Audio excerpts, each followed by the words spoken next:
ഭ്രാന്ത് പിടിച്ചതുപോലെ പൂത്ത് കിടക്കുന്ന കടലാസ് റോസകൾ. കടലാസ് റോസ എന്ന മനോഹരമായ പേര് മലയാളികൾ മറന്നു തുടങ്ങിയിരിക്കുന്നു. എവിടെ നോക്കിയാലും ബൊഗൈൻ വില്ലകൾ മാത്രം. നമ്മളിപ്പോൾ മൂവാറ്റുപുഴയിൽ ഒരു വീട്ടിലേക്കുള്ള വഴിയാണ്. വീട്ടിലേക്ക് കയറുന്നതിനിടയിൽ എന്നോടൊപ്പം വന്ന ജിഷ്ണു അവിടെ കണ്ട ലൂബിക്ക മരത്തിൽ നിന്നും 2 കായ പൊട്ടിച്ചെടുത്തു. ലോലോനിക്ക എന്നും തെക്കോട്ടുള്ളവർ ശീമനെല്ലിക്ക എന്നും പറയും. അതൊരെണ്ണം കടിച്ചത് മാത്രമേ ജിഷ്ണുവിന് ഓർമ്മയുള്ളൂ. കിളി ഏതിലേക്കോ പറന്നുപോയി. ലൂബിക്ക കഴിച്ചതിൻ്റെ വിഷമം മാറാനായി ഇവിടുത്തെ അമ്മച്ചി ഒരു പഴുത്ത ആത്തക്കായ കൊണ്ടു തന്നു. അത് മെല്ലെ പൊട്ടിച്ച് ഞാനും ജിഷ്ണുവും ഷെയർ ചെയ്തു. ലൂബിക്കയുടെ പുളിക്കുമേൽ മധുരം വന്ന് പൊതിഞ്ഞപ്പോൾ ഭാവങ്ങളും മാറി. ഇവിടത്തെ തൊഴുത്തിൽ ഒരു പശുക്കിടാവുണ്ട്.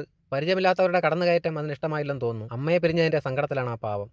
നിറയെ കായ്ച്ചു കിടക്കുന്ന ഇലിമ്പിപ്പുളി മരം. നമ്മുടെ നാട്ടിൽ ഇതിന് പുളിഞ്ചിക്ക എന്നും പറയും.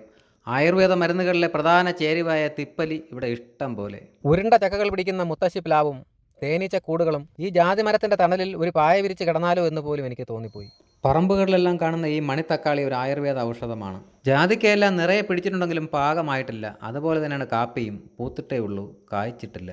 ഈ പൈനാപ്പിളിനെ പറ്റി വയനാടുകാരനായ ജിഷ്ണു പറഞ്ഞത്, ഇത് പഴുത്തിട്ടില്ലെങ്കിലും തല്ലി തല്ലി ചതച്ചെടുത്തിട്ട് പൊട്ടിച്ച് കഴിച്ചാൽ നല്ല മധുരമായിരിക്കുമെന്നാണ്. നമ്മൾക്ക് കടയിൽ വാങ്ങാൻ കിട്ടുന്നത് മഞ്ഞൾ പൊടിയല്ല, മഞ്ഞപ്പൊടിയാണ്. ഗ്യാസ് ഇല്ലെങ്കിലും ഇവിടുത്തെക്കാർക്ക് കുഴപ്പമൊന്നുമില്ല. ആവശ്യത്തിനുള്ള വിറകുണ്ട്. ഈ ഇരിക്കുന്ന കമുകിൻ്റെ പാളയിൽ കുളിച്ചിട്ടുള്ളവരുണ്ടെങ്കിൽ താഴെ വന്ന് കമൻറ്റ് ചെയ്യുക. ഇതെന്താണെന്ന് മനസ്സിലായോ? പണ്ട് കാളയെ വെച്ച് നിലമുഴാൻ ഉപയോഗിച്ചിരുന്ന കലപ്പയുടെ ഒരു ഭാഗമാണ്. ഇവിടെ ബ്രേക്ക്ഫാസ്റ്റ് കഴിക്കാൻ വിളിച്ചു. നമ്മൾ കഴിച്ചിട്ടായിരുന്നു വന്നത്. എങ്കിലും നിർബന്ധിച്ചപ്പോൾ ഒരു ദോശ കഴിക്കാമെന്ന് വിചാരിച്ചു. ദോശയെന്ന് നമ്മുടെ നാട്ടിൽ പറയുമെങ്കിലും മൂവാറ്റുപുഴക്കാർക്ക് അത് അപ്പമാണ്.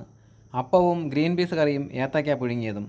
ഞാനിപ്പോൾ ഉള്ളത് തേവര കോളേജിലെ പ്രൊഫസറായിരുന്ന അൽഫോൺ ജോൺ സാറിൻ്റെ തറവാട്ട് വീട്ടിലാണ്. ഏനാനല്ലൂർ എന്നാണ് ഈ സ്ഥലത്തിൻ്റെ പേര്. ഏതാണ് നല്ല ഊര് എന്നതാണ് ഏനാനല്ലൂരായെന്നാണ് സാർ പറഞ്ഞത്. അപ്പോൾ സുഹൃത്തുക്കളെ, നമ്മൾ മടക്കയാത്രയിലാണ്. കണ്ടതൊക്കെയും ഇഷ്ടമായെങ്കിൽ സബ്സ്ക്രൈബിങ്ങും ലൈക്കും ചെയ്യുമെന്ന് പ്രതീക്ഷിക്കുന്നു. പുതുമയുള്ള കാഴ്ചകളുമായി ഉടനെ എത്താം. ട്രിപ്പ് ആൻഡ് ഡൈനിൽ കാണാം. ബൈ.